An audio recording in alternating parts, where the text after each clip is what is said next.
کو قربانی کا جانور بددعائیں دیتا ہے۔ بسم اللہ الرحمن الرحیم۔ السلام علیکم ورحمۃ اللہ وبرکاتہ۔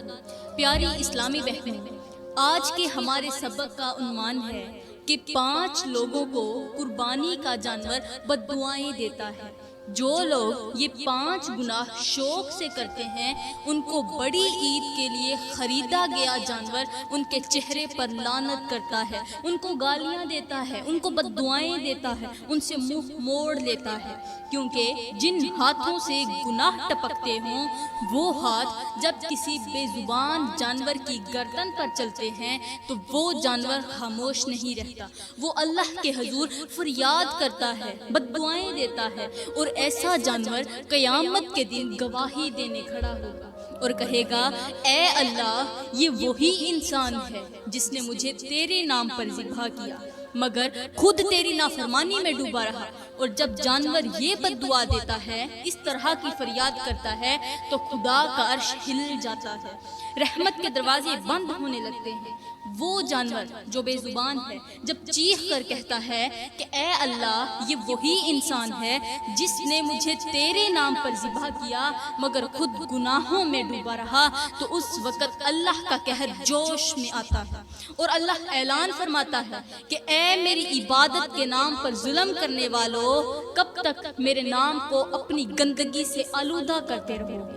میرے اسلامی بھائیوں، اب بات کرتے ہیں کہ آخر وہ کون سے 5 لوگ ہیں، آخر وہ کون سے 5 گناہ ہیں جن گناہوں کی وجہ سے بڑی عید کے لیے خریدا گیا جانور بھی ان کو بددعائیں دیتا ہے، ثواب کی بجائے ان کو گناہ ہی ملتا ہے۔ لیکن یہ سب کچھ بتانے سے پہلے میں آپ کو قربانی کے بارے میں کچھ اہم اور ایمان کو تازہ کر دینے والی معلومات دینا چاہتی ہوں، جسے ہم سب بڑی عید کے نام سے جانتے ہیں۔ میرے بھائیوں،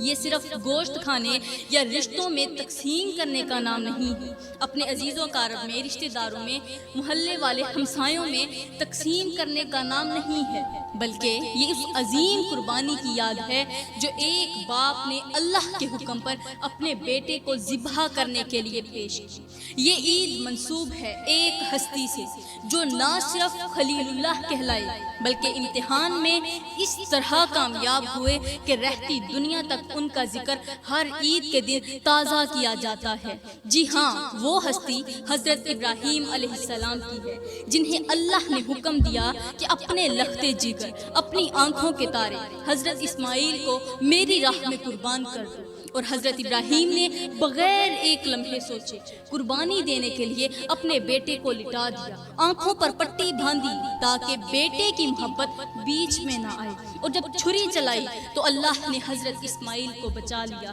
اور ان کی جگہ ایک دمبا بھیج دیا۔ وہ دن تھا اور آج کا بھی دن ہے، ایک وہ دن تھا اور ایک آج کا دن ہے۔ پوری امت مسلمان اس عظیم قربانی کی یاد کو عید الاضحیٰ کے دن مناتی ہے۔ میرے کریم نبی نے فرمایا کہ قربانی کے دن اللہ کے ہاں سب سے زیادہ محبوب عمل جانور کا خون بہانا ہے، اور اللہ کا فرمان ہے کہ نہ ان کا گوشت میرے پاس پہنچتا ہے نہ ہی ان کا خون،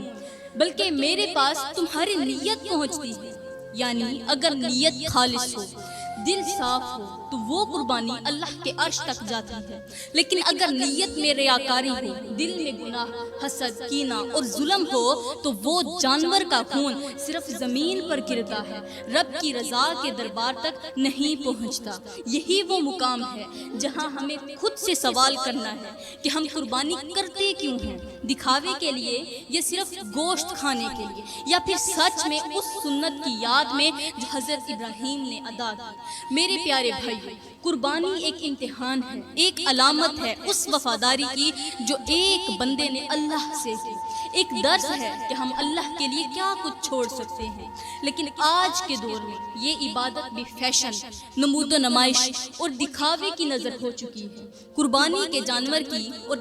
قیمت جو ہے وہ فیس بک پر شیئر کی جاتی ہے، تصاویر بنائی جاتی ہیں، اور پھر سارا دن بس یہی بتایا جاتا ہے کہ یہ جانور کتنے پیسوں کا ہے، کس نے کتنا بڑا جانور خرید لیا، اور کس نے پیسے خرچ کیے، اور کس کا گوشت سب سے زیادہ گھروں میں تقسیم ہوا۔ کیا یہی قربانی ہے؟ کیا یہی وہ جذبہ ہے جو حضرت ابراہیم نے پیش کیا تھا؟ آج لوگ جانور تو ذبح کرتے ہیں مگر اپنے نفس، اپنی انا، اپنی حسد، اپنی زنا کی عادت، اپنے جھوٹ کی عادت کو ذبح نہیں کرتے۔ جانور تو مر جاتا ہے مگر انسان کا دل ویسے کا ویسے ہی سیاہ رہتا ہے۔ اسی لیے میرے بھائیوں، وہ 5 لوگ جو گناہوں میں ڈوبے ہوتے ہیں، ان کی عبادت، ان کی قربانی، ان کا گوشت، ان کا بکرے کا یا جو بھی ان کا جانور ہو اس کا خون، سب کچھ رد ہو جاتا ہے۔ ان کی قربانی ان کے حق میں وبال بن جاتی ہے، اور جانور خود بد دعائیں دیتا ہے، کیونکہ رب کو وہ قربانی نہیں چاہیے جو ریاکاری میں ہے۔ رب کو وہ قربانی چاہیے جو ابراہیم جیسے یقین سے ہو، اسماعیل جیسے صبر سے ہو، اور اس نیت سے ہو کہ یا اللہ یہ میری طرف سے نہیں، تیری رضا کی خاطر ہے۔ تو میرے محترم بھائیوں، اب بات کرتے ہیں کہ آخر وہ کون سے 5 لوگ ہیں کہ جب بڑی عید کے لیے جانور خرید کر اسے ذبح کرتے ہیں تو جانور بجائے ان کے لیے ثواب کا ذریعہ بننے کے ان کی تباہی کا سبب بن جاتا ہے، ان کو بد دعائیں دیتا ہے، ان سے منہ موڑ لیتا ہے، اور رب کے دربار میں ان کے خلاف فریاد کرتا ہے۔ تو میرے کریم نبی نے فرمایا، پہلا وہ شخص جس کی قربانی اللہ کے ہاں قبول نہیں ہوتی وہ ہے جو شرک کرتا ہے۔ یہ وہ شخص ہے جو اللہ کے ساتھ کسی اور کو شریک ٹھہراتا ہے۔ میرے پیارے بھائیوں، شرک صرف بتوں کی پوجا کرنے کا نام نہیں ہے۔ شرک کا مطلب اللہ کی ذات، اس کی صفات، اختیارات یا عبادت میں کسی دوسرے کو بھی شریک کر دینا۔ یہ وہ گناہ ہے جس کے بارے میں اللہ نے فرمایا ہے کہ میں ہر گناہ کو معاف کر سکتا ہوں مگر شرک کو کبھی معاف نہیں کروں گا۔ یہی وہ گناہ ہے جس کی سزا دنیا میں بھی ملتی ہے اور آخرت میں بھی جہنم کی ابدی عذاب ہے۔ شرک کی کئی شکلیں ہیں، بہت ساری شکلیں ہیں، کچھ واضح اور کچھ چھپی ہوئی ہیں۔ مثال کے طور پر جو شخص مشکل وقت میں اللہ کو چھوڑ کر کسی پیر، فقیر یا پھر مردے بزرگ سے فریاد کرے وہ شرک کرتا ہے۔ جو شخص تعویذ، دھاگے یا کسی اور چیز کو اپنی حفاظت کا ذریعہ سمجھتا ہے وہ بھی شرک میں مبتلا ہے۔ جو شخص کہتا ہے کہ فلاں ولی کے بغیر بارش نہیں ہوتی، رزق نہیں ملتا یا بیٹا پیدا نہیں ہوتا، وہ اللہ کے اختیارات میں دوسروں کو شریک کر رہا ہے۔ اور یہ ایسا جرم ہے کہ اگر بندہ ساری زندگی نمازیں بھی پڑھتا رہے، روزے بھی رکھے، زکوٰۃ بھی دے اور حج بھی کرے مگر شرک کرتا رہے تو سب کچھ برباد ہو جاتا ہے، سب اعمال خاک میں مل جاتے ہیں۔ میرے بھائیوں، حضرت ابراہیم علیہ السلام جن کی سنت پر قربانی واجب ہوئی وہ پوری زندگی شرک کے خلاف لڑتے رہے۔ انہوں نے اپنے باپ کو بھی سمجھایا، قوم کو بھی پکارا، حتیٰ کہ نمرود جیسے بادشاہ کے سامنے بھی اعلان کیا کہ میرا رب وہ ہے جو زندگی دیتا ہے اور موت بھی دیتا ہے۔ اور جب وہ تنہا رہ گئے تو آگ میں ڈال دیے گئے، لیکن ان کا ایمان نہ ٹوٹا۔ اللہ نے آگ کو ٹھنڈا کر دیا، انہیں بچا لیا اور رہتی دنیا تک ان کے ذکر کو بلند کر دیا، کیونکہ وہ توحید کے علم بردار تھے، توحید کے، ایمان کے، اور اللہ کو توحید پسند ہے، شرک سے نفرت ہے۔ ایک حکایت بیان کی جاتی ہے کہ ایک بادشاہ نے اپنے دربار میں ایک بزرگ کو بلایا اور کہا کہ میرے لیے دعا کرو، میں لمبی عمر پاؤں، میری سلطنت ہمیشہ قائم رہے، میرے دشمن تباہ ہو جائے۔ وہ بزرگ بولے، تم مجھ سے دعا کیوں کرواتے ہو؟ تمہارا رب تو وہی ہے جو میرا ہے، تمہارا سردار بھی وہی ہے جو میرا ہے، میرا بھی وہی سہارا ہے، تمہارا بھی وہی سہارا ہے، تم پھر مجھ سے دعا کیوں کرواتے ہو؟ بادشاہ نے کہا، تو کیا تم دعا نہیں کرو گے؟ بزرگ نے فرمایا، میں تو صرف اللہ سے مانگتا ہوں اور تجھے بھی اس کا در کو کھٹکھٹانا چاہیے، ورنہ تیرا انجام بھی ان قوموں جیسا ہوگا جنہوں نے اللہ کو چھوڑ کر بندوں سے امیدیں لگائیں۔ اور وہ بادشاہ جو خود کو زمین کا خدا سمجھتا تھا، کچھ ہی عرصے کے بعد ایک چھوٹے سے دشمن کے ہاتھوں قتل ہو گیا، اس کی سلطنت برباد ہو گئی اور اس کی لاش کتوں کے درمیان پڑی رہی، کیونکہ اللہ کو شرک پسند نہیں ہے۔ وہ صرف خالص دل اور خالص نیت سے کی گئی دعا اور عبادت کو قبول فرماتا ہے۔ قرآن کی کئی آیات میں ان قوموں کا ذکر ہے جو شرک کی وجہ سے تباہ ہوگی۔ نوح کی قوم جنہوں نے بتوں کی پوجا کی اور حضرت نوح علیہ السلام کا مذاق اڑایا، اللہ نے ان پر ایسا طوفان بھیجا کہ پوری دنیا پانی میں ڈوب گئی۔ قوم عاد جنہوں نے اللہ کے بجائے طاقت کو اپنا خدا سمجھا، ان پر ایسی آندھیاں بھیجی گئیں کہ وہ اکھڑتے درختوں کی طرح گر گر کر ہلاک ہو گئی۔ قوم سمود جنہوں نے پتھروں کو تراش کر اپنے لیے بت بنائے اور حضرت صالح علیہ السلام کو جھٹلایا، اللہ نے ایک چیخ کے ذریعے انہیں تباہ کر دیا۔ فرعون جو کہتا تھا میں تمہارا سب سے بڑا رب ہوں، وہ دریا میں ڈوب کر فنا ہو گیا، اور نمرود جس نے حضرت ابراہیم علیہ السلام کو آگ میں ڈالا، وہ ایک چھوٹے سے مچھر کے ذریعے ہلاک ہو گیا۔ یہ سب نشانیاں اس بات کا اعلان ہیں کہ جو اللہ کو چھوڑ کر دوسروں کو پوجتا ہے، اللہ اسے ذلت کا لباس پہنا دیتا ہے، اس کی عزت خاک میں ملا دیتا ہے، اس کا نام دنیا سے مٹا دیتا ہے۔ اور آج بھی میرے بھائیوں شرک زندہ ہے، صرف شکلیں بدل گئی ہیں۔ آج ہم بتوں کو نہیں پوجتے مگر تعویذوں کو، پیروں کو، جادوگروں کو، قبروں کو، مزدوروں کو، مزاروں کو، انسانوں کو، پیسوں کو، شہرت کو اور اپنی خواہشات کو اپنا خدا بنا بیٹھے ہیں۔ دل میں اللہ کی جگہ کسی اور کی امید بسا رکھی ہے۔ مشکل وقت میں ہم مسجد کی بجائے کسی بابے کی درگاہ پر جاتے ہیں، 2 رکعت نماز کی بجائے کسی جھاڑ پھونک والے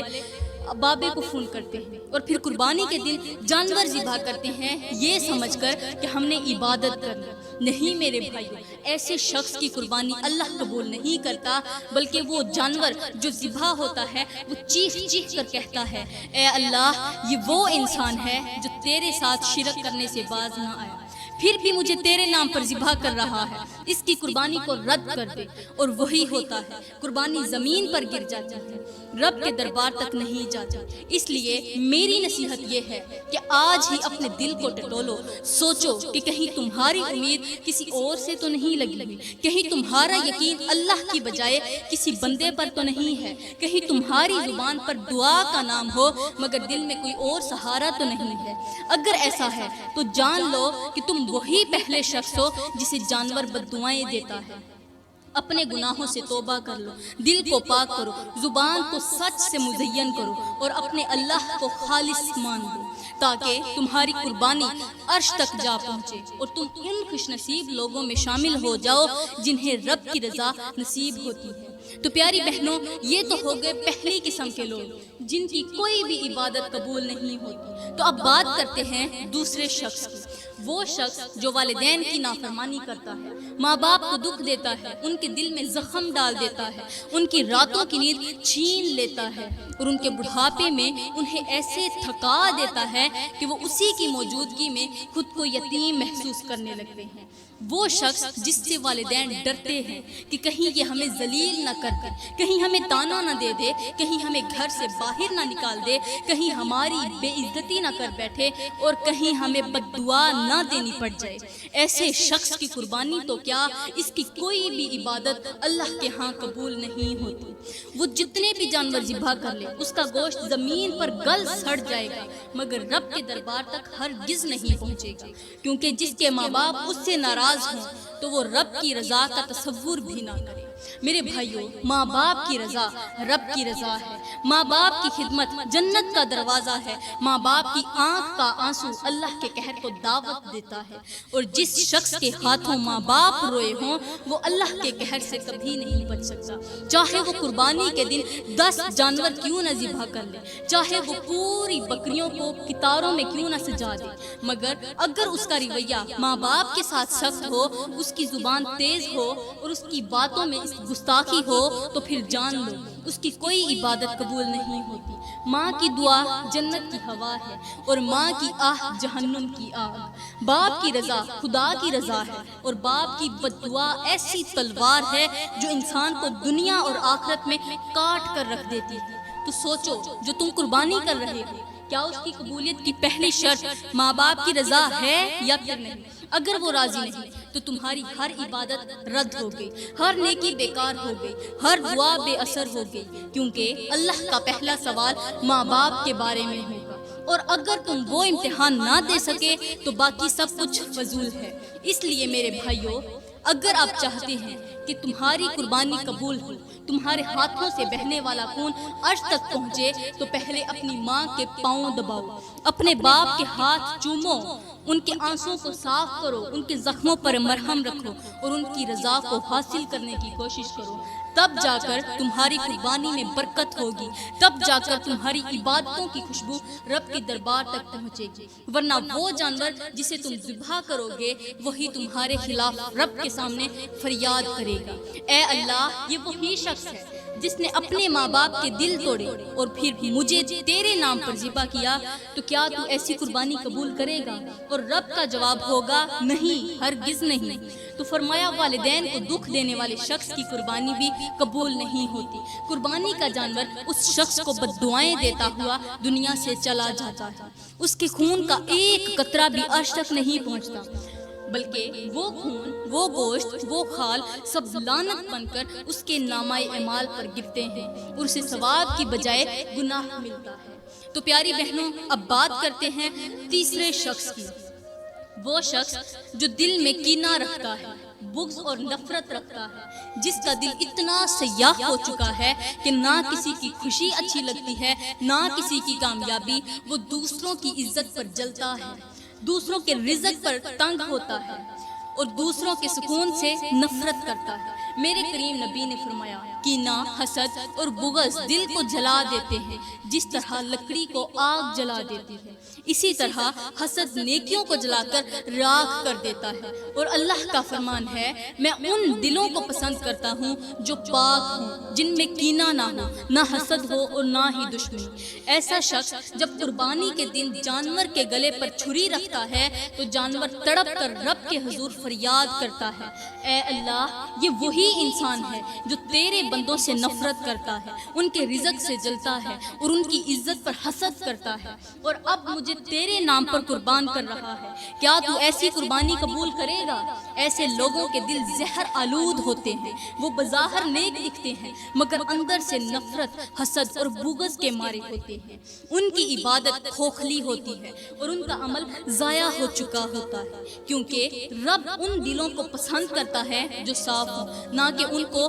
جو اندر سے گندے ہوں، میلے کچیلے ہوں۔ اللہ ان دلوں کو پسند کرتا ہے جن میں محبت بھری ہو، اور یہی وجہ ہے کہ حسد، کینہ اور بغض رکھنے والے شخص کی قربانی بھی رد کر دی جاتی ہے، اس کا عمل اس کے گلے کا توق بن جاتا ہے، اس کا جانور اس پر لعنت بھیجتا ہے اور قیامت کے دن اس کے خلاف گواہی دیتا ہے۔ اس لیے میرے بھائیوں، اگر آپ چاہتے ہیں کہ آپ کی قربانی قبول ہو تو دلوں کو صاف کر لو، حسد کو چھوڑ دو، بغض کو دفن کر دو، دوسروں کی خوشی پر شکر ادا کرو، ان کی کامیابی پر دعائیں دو، کیونکہ جو رب کی تقسیم پر راضی نہیں ہوتا وہ رب کی رحمت سے بھی محروم ہو جاتا ہے۔ تو پیاری بہنوں، اب بات کرتے ہیں چوتھے اس بدبخت انسان کی جس کی قربانی بھی قبول نہیں ہوتی بلکہ قربانی کا جانور اس پر لعنتیں بھیجتا ہے، وہ ہے ظالم شخص، یعنی وہ شخص جو مظلوموں پر ظلم کرتا ہے، دوسروں کے حق مارتا ہے، کمزوروں کو کچلتا ہے، یتیموں کی زمین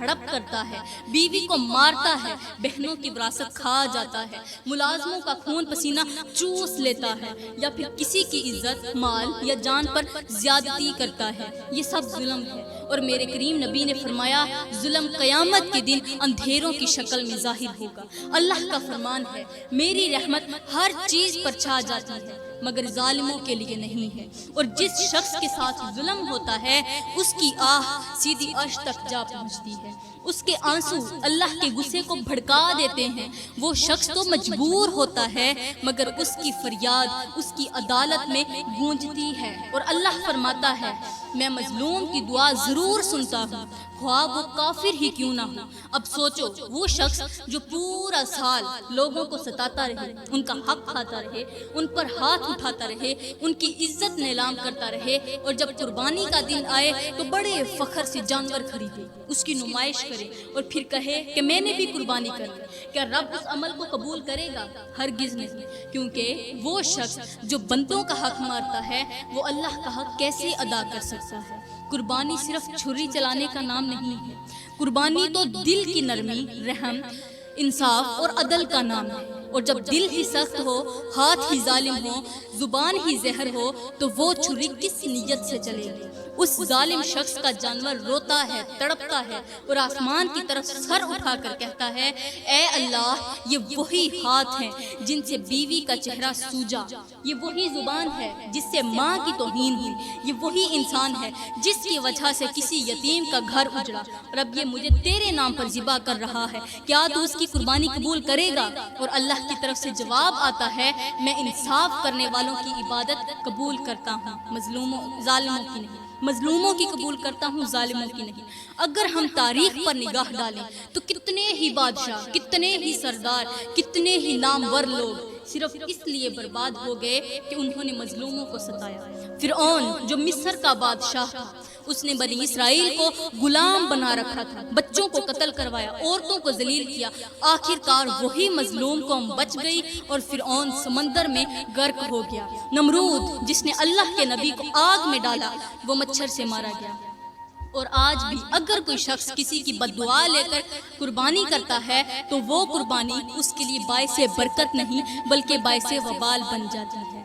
آج کے دور میں ظلم صرف جسمانی نہیں بلکہ نفسیاتی، معاشی اور جذباتی بھی ہے۔ شوہر بیوی کو جملوں سے مارتا ہے، باپ بیٹی کی خواہشات کو کچل دیتا ہے، ماں بیٹے کی خوشی چھین لیتی ہے، بھائی بہن کا حق کھا جاتا ہے، استاد شاگرد کو ذلیل کرتا ہے، افسر ماتحت کو انسان نہیں سمجھتا، سب اپنے اپنے دائرے میں ظالم بنے بیٹھے ہیں، اور پھر کہتے ہیں ہماری قربانی قبول کیوں نہیں ہو رہی؟ قربانی تب قبول ہوگی جب تم مظلوم کی آہ سے بچ جاؤ گے، جب تمہارا دل نرم ہوگا، جب تمہارے ہاتھ کسی کا چہرہ نہیں بلکہ آنسو پونچھنے کے لیے اٹھیں گے، جب تمہاری زبان کسی کی توہین نہیں بلکہ دعا بنے گی، جب تم انصاف کرو گے، رحم کرو گے، عدل کرو گے، تب تمہاری قربانی رب کے دربار میں پیش ہوگی، ورنہ وہی جانور جسے تم ذبح کرتے ہو تمہاری پکڑ کی پہلی گواہی بن جائے گا۔ اس لیے اگر آپ چاہتے ہو کہ آپ کی قربانی رب کے دربار میں عزت کے ساتھ پہنچے تو آج ہی توبہ کرو، اپنے ظلم پر شرمندہ ہو جاؤ، جس پر زیادتی کی ہے اس سے معافی مانگو، اور آئندہ کے لیے وعدہ کرو کہ کسی کی آنکھ کا آنسو تمہاری وجہ سے نہ گرے، کسی کا دل تمہارے الفاظ سے نہ ٹوٹے، اور کسی مظلوم کے لبوں پر تمہاری وجہ سے بد دعا نہ ہو۔ یہی قربانی کا اصل مفہوم ہے۔ تو میرے پیارے بھائیوں، میرے محترم بھائیوں، اب بات کرتے ہیں اس پانچویں بدبخت انسان کی جس کی قربانی جیسی عبادت قبول نہیں ہوتی، بلکہ قربانی کا جانور ان کے وجود سے نفرت کرتا ہے، اس کے ہاتھوں سے لرز جاتا ہے اور ذبح ہونے سے پہلے ہی رب کے حضور فریاد کر دیتا ہے، یا اللہ، یہ وہی انسان ہے جو ہر وقت نشے میں دھت رہتا ہے، جو شراب پیتا ہے اور پھر ماں اور بیوی کے درمیان فرق کو بھول جاتا ہے، جو حیا، غیرت اور انسانیت کو شراب کے گلاس میں غرق کر دیتا ہے، کیا تو اس کی قربانی قبول کرے گا؟ اور رب کا عرش ہلنے لگتا ہے، فرشتے اپنے جو پر ہوتے ہیں وہ سمیٹ لیتے ہیں، اور اللہ کی طرف سے اعلان ہوتا ہے، نہیں، میں اس کی قربانی قبول نہیں کرتا۔ جو نشے میں میری مخلوق کو رسوا کرے، جو ہوش کھو کر عزتیں پامال کرے، جو زبان سے گالیاں نکالے اور آنکھوں سے حیا کا چراغ بجھا دے، میں اس کی قربانی قبول نہیں کرتا۔ میرے بھائیوں، شراب وہ لعنت ہے جس کے بارے میں میرے کریم نبی نے فرمایا، شرابی کی نہ نماز قبول ہوتی ہے، نہ روزہ، نہ کوئی عبادت، یہاں تک کہ وہ توبہ کیوں نہ کرے۔ اور اللہ نے فرمایا، شیطان صرف یہی چاہتا ہے کہ شراب اور جوے کے ذریعے تمہارے درمیان دشمنی ڈالے اور تمہیں نماز و ذکر سے روک دے، تو کیا تم باز نہیں آؤ گے؟ شرابی انسان نہ شوہر رہتا ہے، نہ بیٹا، نہ باپ، وہ محض ایک جسم ہوتا ہے جس میں روح بھی سو چکی ہوتی ہے۔ جب وہ شراب پی کر اپنے ماں باپ کو دھتکارتا ہے، اپنی بیوی کو مارتا ہے، اپنی بیٹی کے سامنے اونچی آواز میں گالی دیتا ہے، تب اس کے گھر کی دیواریں بھی رب کے قہر سے کانپنے لگتی ہیں۔ وہ شخص جو رات کو نشے میں دھت ہو کر سو جائے اور صبح اٹھ کر قربانی کرے، کیا وہ سمجھے کہ اس کی عبادت قبول ہو جائے گی؟ ہرگز نہیں۔ اس کی قربانی کا جانور ذبح ہونے سے پہلے ہی اس کے ہاتھ دیکھ لیتا ہے جو گناہوں میں لتھڑے ہوتے ہیں، اس کی زبان کی بدبو پہچان لیتا ہے اور رب کے سامنے گواہی دیتا ہے کہ اے میرے رب، میں ایک ایسی نیت سے ذبح ہو رہا ہوں جو نہ پاک ہے اور نہ ہی تو خالص۔ میرے بھائیوں، قربانی کی قبولیت کی سب سے بڑی شرط یہ ہے کہ دل کا تقوی، اور شرابی کے دل میں تقوی نام کی کوئی جھلک نہیں ہوتی، کیونکہ وہ تو صبح سے لے کر شام تک، شام سے لے کر رات تک، رات سے لے کر پھر صبح تک حرام کی لت میں ڈوبا ہوتا ہے، اور جب حرام اس کے خون میں شامل ہو جائے تو اس کے وجود سے برکت اٹھا لی جاتی ہے۔ وہ ماں جس نے اسے دودھ پلایا، وہ باپ جس نے اس کے لیے دنیا کی ٹھوکریں کھائیں، وہ سب اس کی شراب سے شرمندہ ہو جاتے ہیں، اور جب وہ اپنی گندی سانسوں، بوجھل قدموں اور گناہ بھرے ہاتھوں سے قربانی کا جانور پکڑتا ہے تو فرشتے اپنی نظریں جھکا لیتے ہیں، نیچی کر لیتے ہیں، کیونکہ وہ منظر اللہ کے غضب کو پکار رہا ہوتا ہے۔ میرے بھائیو، یہ شراب صرف ایک بوتل نہیں، یہ انسانیت کی قبر ہے، غیرت کا جنازہ ہے اور دین کا مذاق ہے۔ جو شخص نشے کو فیشن سمجھ کر اپناتا ہے وہ رب کی نعمتوں کا انکاری ہوتا ہے، اور جب وہی شخص عید الاضحیٰ کے دن لاکھوں کا جانور خرید کر یہ سمجھتا ہے کہ اس نے بہت بڑا عمل کر لیا تو وہ بھول جاتا ہے کہ رب قیمت نہیں دیکھتا، رب تو نیتیں دیکھتا ہے، کردار دیکھتا ہے، زبان کی پاکیزگی، نظر کی حیا اور دل کی صفائی دیکھتا ہے، اور شرابی انسان میں یہ سب کچھ ہرگز نہیں ہوتا، اس لیے اس کی قربانی زمین پر گر کر ضائع ہو جاتی ہے، رب کے دربار میں قبول نہیں ہوتی، بلکہ اسے ثواب کی جگہ اور گناہ دیے جاتے ہیں، اور وہ جانور جس کے لیے ہزاروں روپے خرچ کیے گئے وہ اس انسان پر لعنت بھیجتا ہوا دنیا سے رخصت ہو جاتا ہے، اور قیامت کے دن وہی جانور رب کے سامنے گواہی دے گا کہ اے اللہ، میں تیرے نام پر ذبح تو ہوا مگر اس انسان کے ہاتھوں جس نے اپنی زندگی کو تیرے احکام کے خلاف گزارا۔ میرے محترم بھائیوں اور میری پیاری بہنوں، یہ ہیں وہ 5 لوگ جن کی قربانی کا جانور انہیں بددعائیں دیتا ہے، کیونکہ یہ لوگ وہ 5 بڑے گناہ شوق سے کرتے ہیں جو میں آپ کو بتا چکی ہوں۔ ان میں سے پہلا شخص شرک کرنے والا، دوسرا والدین کا نافرمان، تیسرا دل میں حسد اور بغض رکھنے والا، چوتھا مظلوموں پر ظلم کرنے والا، اور پانچواں ہر وقت نشے میں دھت رہنے والا۔ ان کی عبادات، ان کی دعائیں، روزے، نمازیں، صدقات سب کچھ برباد ہو جاتا ہے جب تک وہ ان 5 گناہوں سے توبہ نہ کریں، اپنے کردار کو نہ سنواریں اور خالص دل سے رب کی طرف رجوع نہ کریں۔ میرے اسلامی بھائیوں اور میری پیاری بہنوں، میں امید کرتی ہوں کہ آج کا بیان آپ کو بہت زیادہ انفارمیشن دے گیا ہوگا۔ تو پیاری بہنوں، دعا ہے کہ اللہ تعالی ہمیں اس پر عمل کرنے کی توفیق عطا فرمائے، ہمیں ان 5 گناہوں سے بھرپور بچنے کی توفیق عطا فرمائے۔ آمین ثم آمین، وما علینا الا البلاغ۔